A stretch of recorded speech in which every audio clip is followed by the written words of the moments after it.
Sir বাইরে আচ্ছা আচ্ছা, সকালে খাতা বের করবেন, সকালে হচ্ছে সকালে খাতায় আগায় যাবো, ঠিক আছে? এক করে। রং নিয়ে আসছেন কেউ? নিয়ে আসছেন? আচ্ছা, রং বের করেন। আচ্ছা, যারা অনলাইনে আছেন তাদেরকে হচ্ছে শুভ সকাল। আজকে ক্লাসে এখন আপনারা হচ্ছে যদি কোনো সমস্যা থাকে আমাকে অবশ্যই বলবেন যে স্যার এগুলো হচ্ছে না, আমি প্র্যাকটিস করে দেবো আপনাদের। রং বের করেন। হোম রং কিনতে বলেছিলাম, ঠিক আছে? হোম রং কিনতে বলেছিলাম, কেনেন নিয়ে মনে হয়? অবশ্যই লাগবে, রং করতে হবে না আপনার? হ্যাঁ, ওখানেও লাগবে, কিন্তু সব জায়গায় রং লাগবে। কি করবো? ও আচ্ছা আচ্ছা, ধন্যবাদ। এমনি এত সময় কোচিং এ ছিলাম, কোচিং করাইতে আসতেছি, ভোর 6টার সময় বেরিয়েছি কোচিং। আচ্ছা, কি আগে যাবো বলো, যে আমার স্যার এটা হচ্ছে না। হ্যাঁ, নকশা তো মনে করো যে দুটো নকশা দিয়ে মানে ওই নকশা মুছতে করলে হয়ে যাচ্ছে, নকশা বাদে কি করতে হবে? হ্যাঁ বলো। দেখো আমি শোনো, দেখা যাচ্ছে না?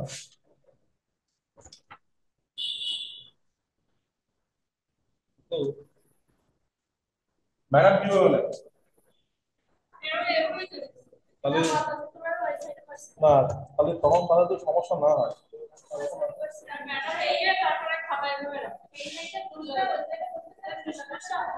তো বুঝতে পারছি, যাই হোক, কিছু বলার নেই, এইভাবে নিতে হবে। হ্যাঁ, আমি বসতেছি, না আপনার বসেন।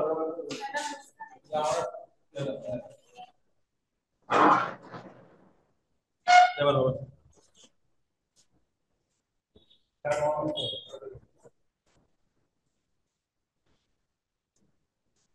কি রং নিয়েছেন?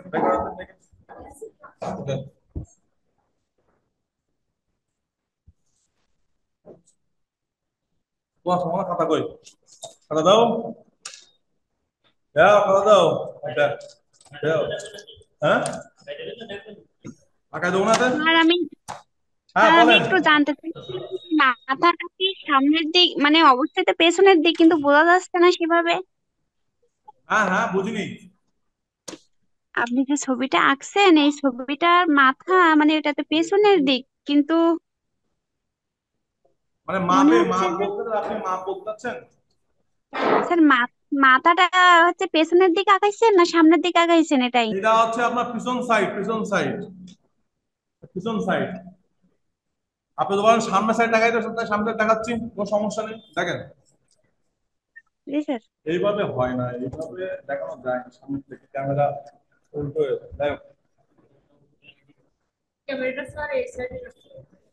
তা ওইভাবে দেখালেও তো হচ্ছে না, সেই তো একই সেই উল্টো হয়ে যেত।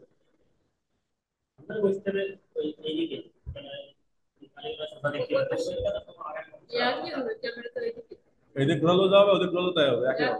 তা আমি তো এইভাবে বসছি, তো ওভাবে বসতে হচ্ছে, দেখি দেখি উল্টো হয়ে যায়, দেখো। তাই দেখি।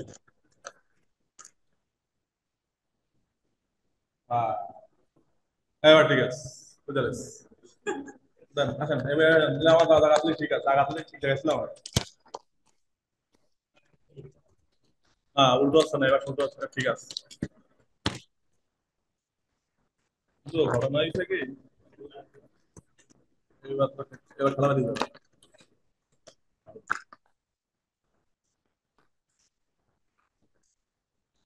ক্যামেরা উল্টো হয়ে যাচ্ছে। এইবার ঠিক হবে, এবার ঠিক হবে, হ্যাঁ এইবার হবে।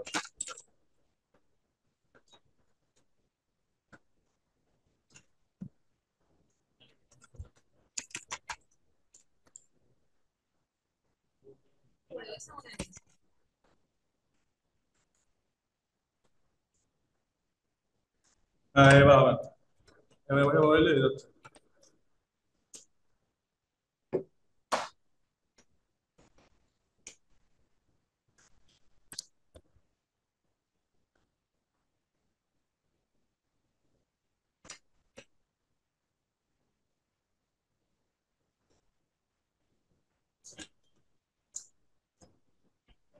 হ্যাঁ হইলে ক্লিয়ার, এবার ঠিক আছে, দেখি টাকা লিখতে হচ্ছে। দেখেন দেন এবার ঠিক আছে কিনা আপনাদের? ঠিক আছে, এবার ঠিক আছে। আচ্ছা স্যার। হ্যাঁ এবার ওকে।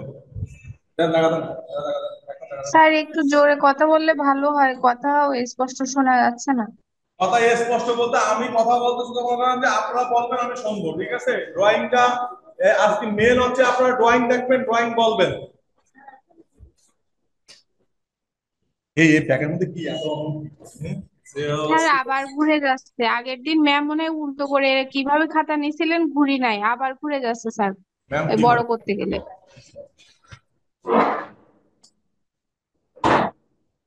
দেখেন মনে হয় এবার আপনাদের সুবিধা হবে দেখতে।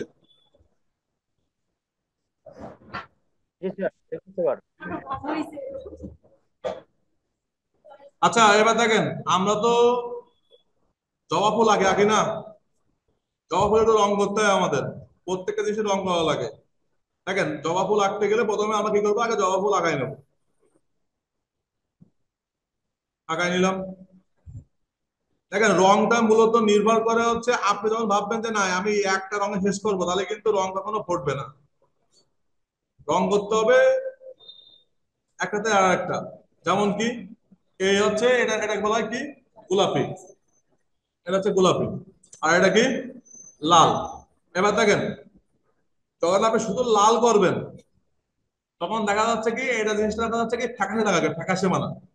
আবার যখন আপনি যখন এটা যখন ডাবল করবেন, তখন কি হবে বলেন দিন? ডিপ হয়ে যাবে। অর্থাৎ একটা রঙের পরে যখন আপনি একটা রং মিশাবেন, তখন কি হয়ে যাচ্ছে, এটা কিন্তু ডিপ হয়ে যাচ্ছে। অর্থাৎ এখানে আপনার আলো ছায়াও কিন্তু থেকে যাচ্ছে। তাহলে কি করতে হবে, এখান থেকে এইভাবে নিতে হবে। এটা হচ্ছে পিঙ্ক কালার। জবা ফুলে আঁকতে গেলে কি করতে হয়, কি রং করতে হবে, প্রথমে পিঙ্ক কালার দিয়ে আমি আগে এই লাইটটা বের করে নেবো।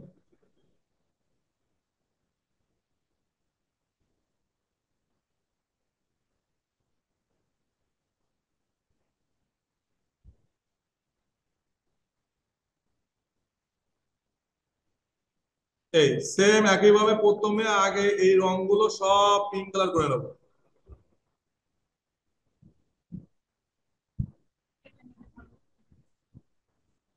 রঙের বয়স হয়ে গেছে না, পুরো হয়ে গেছে না রং।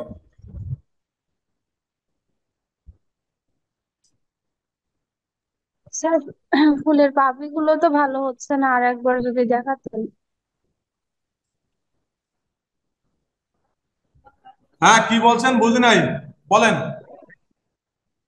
ফুলের পাপড়িগুলো যদি আর একবার দেখাতেন, পাপড়িগুলো হচ্ছে না ভালো স্যার। আচ্ছা দেখেন ফুলের পাপড়ি দেখাচ্ছে, দেখেন ফুলের পাপড়ি বলতে কি প্রথমে এইভাবে আগে একটা ডিম দিয়ে নেবেন, ডিম ডিম, এখানে একটা ডিম দিয়ে নেবেন।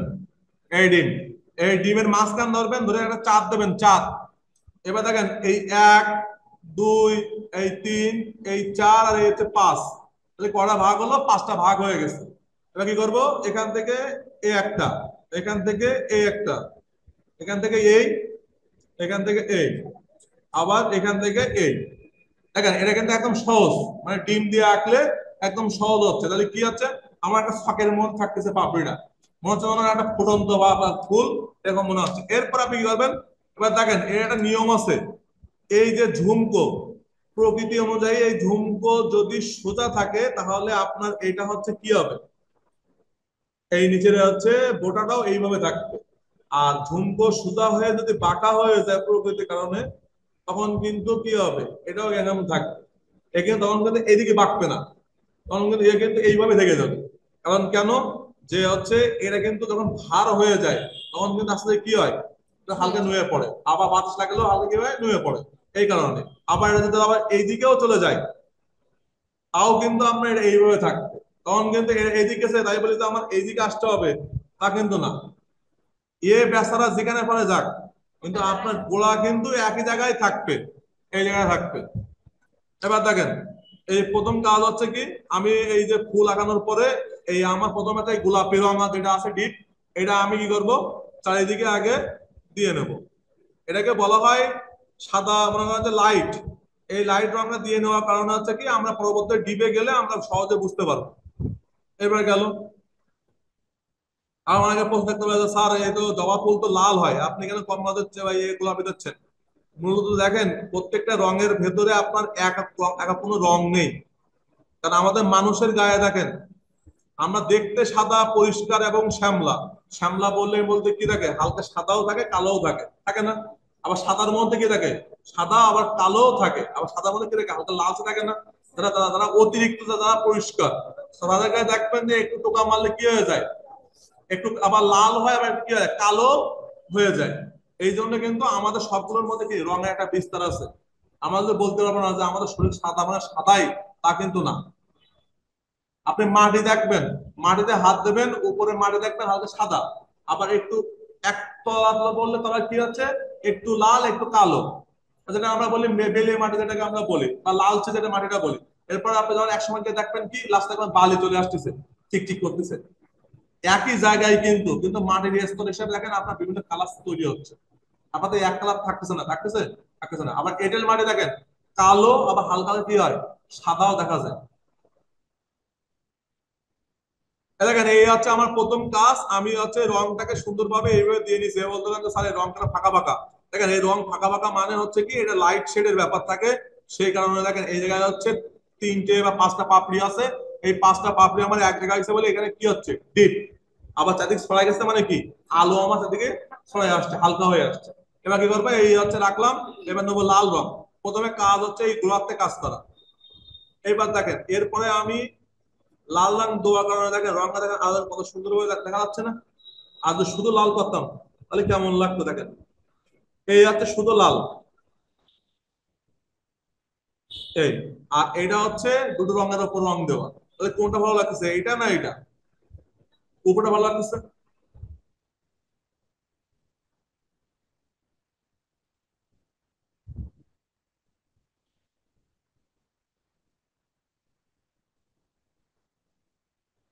এই দেখেন আমার আস্তে আস্তে কিন্তু আমি লাল রং কিন্তু কমাই দিছি।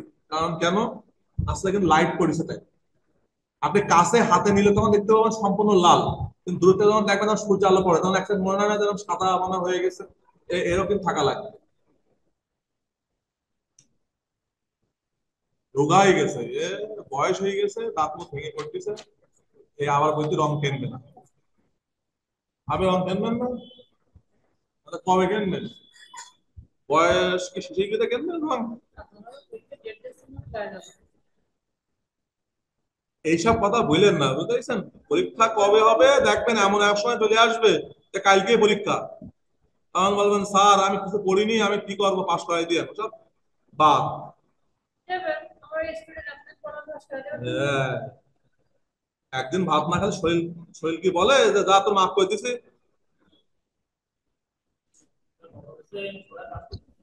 স্যার শুনছিলাম নাকি পরীক্ষা এই মাসের লাস্টে না সামনের মাসে প্রথম। দেখেন পুজোর পরে হইতে পারে, পুজোর পরে হওয়ার সম্ভাবনা বেশি। আর পরীক্ষা, শোনেন আপনারা যারা দূরে আছেন তারা কিন্তু অবশ্যই প্রিপারেশন নিয়ে আসবেন 1 সপ্তাহ।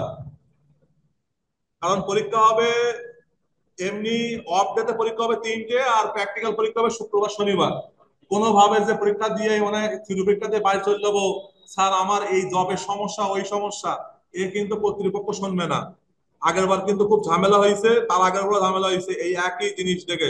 স্যার আমার বাচ্চা ছোট, এ যার বাচ্চা ছোট অবশ্যই তার বাড়ি থেকে তার মা অথবা তার হাজবেন্ড অবশ্যই যেন আসে। কারণ এটা যদি আপনার কলেজের পরীক্ষা হইতো কোনো ব্যাপার থাকতো না, যে না এটা প্রিটেস্ট পরীক্ষা, এর কোনো কলেজ কর্তৃপক্ষের হাতে কোনো সমস্যা নেই, কিন্তু এটা কিন্তু বোর্ড। স্যার আমরা তো যশোর থেকে, তা যশোর থেকে যাওয়া আসা করতে পারবে না? এখন পরীক্ষা হবে আপনার হচ্ছে 10টা থেকে পরীক্ষা শুরু হয়। এখন আপনি হচ্ছে যদি 9টার মধ্যে যদি আসতে পারেন অবশ্যই আসতে পারবেন, কেন আসতে পারবেন না? ভোর যদি 5, 5:30 যদি বেরোন অবশ্যই আসতে পারবেন, কিন্তু ওই কষ্ট হয়ে যাবে। আবার চলে স্যার যাবেন যা পরীক্ষার হচ্ছে ক্লাস ইয়ে করে থাকবে যাবেন, কিন্তু স্যার। আবার বাসায় গিয়ে আবার আসবেন, এটা ডাবল কষ্ট। থাকার ব্যবস্থা তো নাই স্যার ইসে এখানে। দেখেন এখন আপনারা যদি যাওয়াটা যদি করতে পারেন তাহলে কোনো সমস্যা নেই। বা দেখা গেল আপনারা স্যার দশটা পরীক্ষা আছেন হচ্ছে প্রায় 15 জন, ভালো করে বোঝেন। 10টা আছেন 15 জন, আপনারা কি করবেন, একটা কোনো গাড়ি আপনারা ভাড়া করে রাখতে বলেন, প্রাইভেট কার, যেমন আমরা ওই দিনকে যাব, আবার আমাদের নিয়ে আসবেন। তাহলে কিন্তু আপনাদের দিকে একদম সেফ। স্যার পরীক্ষা হলে গার্ড থাকবে কেমন কি এমনি শোনেন, কমিউনিকেশন করে পরীক্ষা কি লেখা হলে যাবে গার্ড নাকি স্যার? আপনার যেভাবে দেখ না কেন, ওই আপনাকে পড়ে আসতে হবে। পরে তো আসবো স্যার, ওই তো অনেক সময় দু একজনের সাথে কোঅপারেশন করা ওই যাবে ম্যাডাম কিনা স্যার? থাকবে, ম্যাডাম থাকবেন আমাদের কলেজে, অন্য সাথে সাথে থাকবে না। ও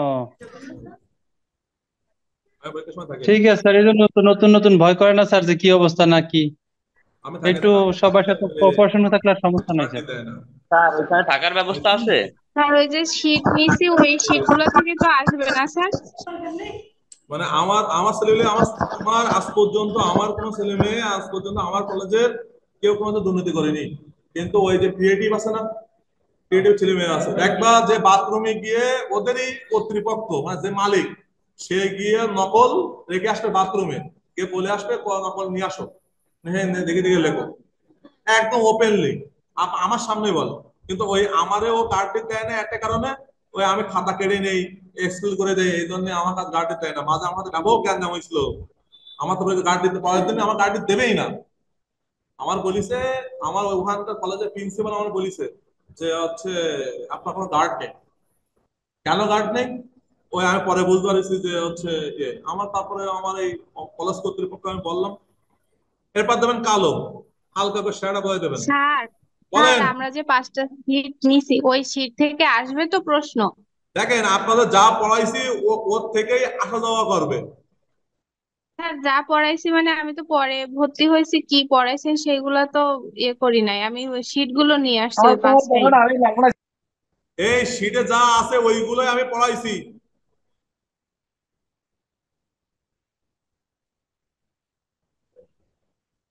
ওর বাইরে থেকে দুই একটা স্লিপ করলেও করতে পারে, নাও করতে পারে, কারণ কি আপনি সব পড়ে যাবেন, সব যে বাদবে তা কিন্তু না। বাড়িতে বললো আর কি হয় লিখবো? স্যার শীটগুলো তো জ্যামিতি বাদ হোয়াটসঅ্যাপে দেওয়া দিলেই আছে হয়। তাই না প্রশ্ন স্যার? পড়ে বাইরে থেকে কি বলবো, অনার্সটা কি করে এইছো, অনার্সটা সব কি পেয়ে দিছে প্রশ্ন, এ তো দেখতেছি। স্যার শীটগুলো তো হোয়াটসঅ্যাপে দেওয়া আছে তাই না স্যার? শীটগুলো হোয়াটসঅ্যাপে দেওয়া আছে, আর এখন যদি না থাকে এখনো নিয়ে নেন। বুঝতে পারছেন, শোনেন না, পরীক্ষার আসার জন্য আমাদের ফোন দিয়ে বললেন না স্যার ও আমি শীট পাইনি, আমার শীটটা দেন, এ বলে আমি শুনবো না। এর আগে আরো স্যার যদি আবার কাজ একটু, করতে আগে কাজ স্যার করতে। লিঙ্কে যদি আবার একটু দিতেন হোয়াটসঅ্যাপে তাহলে তো ওখান থেকে ডাউনলোড করে নিতে পারতাম স্যার। শোনেন, আপনাদের যা দরকার হয় আমার আমার কাছ থেকে আপনারা রাত যদি বলেন যে রাতের বেলা রাত 2টোর সময় ক্লাস নেন, তাও নেবো, কোনো আপত্তি নেই। কিন্তু যা নেবেন পরীক্ষার আগে নেন। পরীক্ষার দিনকে যা বুঝবেন না যে স্যার এই প্রশ্নটা আমি বুঝতে পারতেছি না, ভাই একদম প্রশ্ন আসতে পারে এই উত্তরটা একটু বলে দেন, তাহলে আমি হেল্প করব। কিন্তু ওই যে স্যার পরীক্ষার রাতে আমার শীটটা দেন, আমি এখন পড়িনি কিছু, ওই কথা কিন্তু সামনে আরেকটা, মোটেও বলা যাবে না আমার সামনে। ওকে স্যার, স্যার বুঝতে পারছি। আরেকটা বিষয় স্যার, ওই যে বিগত সালের প্রশ্নের যদি ধরনটা একটু স্যার সিলেবাসটা যদি দেখতাম, বা ওটা যদি পরীক্ষা একটু প্রশ্ন। প্রশ্ন ধরুন আপনার দেখেন গ্রুপেই দেওয়া আছে, অসংখ্য প্রশ্ন দেওয়া আছে, তাও দিচ্ছে দিবানে, তাও দিবানে, আচ্ছা চিন্তা থ্যাংক ইউ করেন স্যার। না। আচ্ছা ওকে থ্যাংক ইউ স্যার। শোনেন, যা পড়াবো পড়ে যাবেন, কিন্তু কেউ ওখান থেকে যে শর্ট করে পড়বেন ওই চিন্তা যেন করেন না। দেখো ডিপ ডিপ ডিপ সমস্যা করে, এই শেষ, ওই ডিপ সমস্যা করে। যা পড়াইছি একটু মন দিয়ে সবগুলো পড়েন, তারপরে বলি ওই যে গুহা চিত্র আছে না, গুহা চিত্র আছে না, এর মধ্যে সবচেয়ে ইম্পর্টেন্ট কিন্তু লাস্কো গুহা আর আলতামিরা গুহা, এই দুটো গুহা কিন্তু খুবই ইম্পর্টেন্ট। এই গুহার মধ্যে যে কোনো একটা কিন্তু আসবেই, প্রশ্ন কিন্তু বলে দিলাম, এই গুহা কিন্তু যে কোনো সরি দুটোর মধ্যে স্যার, একটা কিন্তু আলতামিরা আসবেই। গুহা আর কোনটা বলিছেন? আলতামিরা গুহা আর লাস্কো গুহা, এ বলো জনম জনমের সাথী, এ কিন্তু আসবেই। সে ছোট প্রশ্নে হোক বড় প্রশ্নে হোক সংক্ষিপ্ত হোক, এ কিন্তু আসবেই। বললো কি আলতামিরা গুহা সম্পর্কে লেখো, বা আলতামিরা গুহার ভেতরে কি কি ছবি ছিল সেই সম্পর্কে লেখো। তাহলে আসতে পারে আলতামিরা গুহায় যে চিত্রগুলো আঁকানো হয়েছে তাতে কি ধরনের উপকরণ ব্যবহার করা হয়েছে সেইগুলো সম্পর্কে লেখো। প্রশ্নগুলো কিন্তু না চিত্র বা আঁকতে বলবে না, বলবে যে আলতামিরা গুহা বা গুহা চিত্রের ভিতরে যে চিত্রগুলো আছে সেগুলো আসলে কি ধরনের চিত্র, এবং হচ্ছে এই চিত্র আঁকতে কি কি উপকরণ ব্যবহার করা হয়েছে। একদম সোজা, এগুলো একদম সহজ। যে ওখানে বেশিরভাগ আছে প্রাণীর ছবি, মাছের ছবি, মানুষের ছবি, এগুলো। এবার যদি বলা যায় আসলে কেন ছবি আঁকাইছে, তাই এক কথায় লিখে দেবেন যে তাদের ধারণা ছিল যে ছবিগুলো আঁকলে তারা দেখা গেল অনেকগুলো সে পশু শিকার করতে পারবে। তারপর দেখা গেল তারা যে পশু শিকার করে আসছে সেইগুলো তারা গণনা করার জন্য তারা দেয়ালে ছবি আঁকে রেখে গেছে। আবার কি হয়েছে, অনেকের সময় দেখা যায় এই প্রাণীর জন্য তারা অনেক সময় পূজা অর্চনা করে। ওই সময় তো ছিল না যে এই এই এই প্রাণীটা খুবই শক্তিশালী, একে যদি আমরা পূজা করি তাহলে কি হয়, একে কাছ থেকে কিছু শক্তি পাবো। হ্যাঁ, শক্তি পাবো। এগুলো কিন্তু কাল্পনিক ধারণা, এগুলো আমরা ধারণা করেছি। এগুলো কিন্তু ওরা ধারণা করেছে অন্যরকম। আর ওরা যে এই গোয়া চিত্র আঁকাইছে, এতে কিন্তু ওরা কিন্তু জানতো না যে এই চিত্রটা আমাদের এতটা কি হবে, বিখ্যাত হবে। এই যে মোনালিসার ছবি, যেটা মাইকেল সরি মানে লিওনার্দো দা ভিঞ্চি সবচেয়ে বিখ্যাত ছবি, বিখ্যাত না বলো, ওনার কিন্তু আরো ভালো ভালো ছবি আছে, এগুলো বিখ্যাত এখনো হয়নি। কিন্তু বিখ্যাত হয়েছে কি, মোনালিসার ছবি। এই ছবি বিখ্যাত হওয়ার কারণ পিছনে কি, এই ছবি 7 বার চুরি হয়েছে। যে জিনিস দেখবা যে মানে রটে বেশি, তার মনে করো যে দামও বাড়ে বেশি। স্যার ওই ছবির ভিতরে নাকি একটা মেসেজ আছে। হ্যাঁ দেখেন, এই মেডিসিন রে এখন কি হবে, ওয়াইফাই তো নেই। এখন মোনালিসার যে ছবিটা, এটা মূলত হচ্ছে কি, ধারণা করা হয় 3 ধরনের। এক হচ্ছে এই ছবিটা লিওনার্দো দা ভিঞ্চির গার্লফ্রেন্ডের ছবি। অনেকে আবার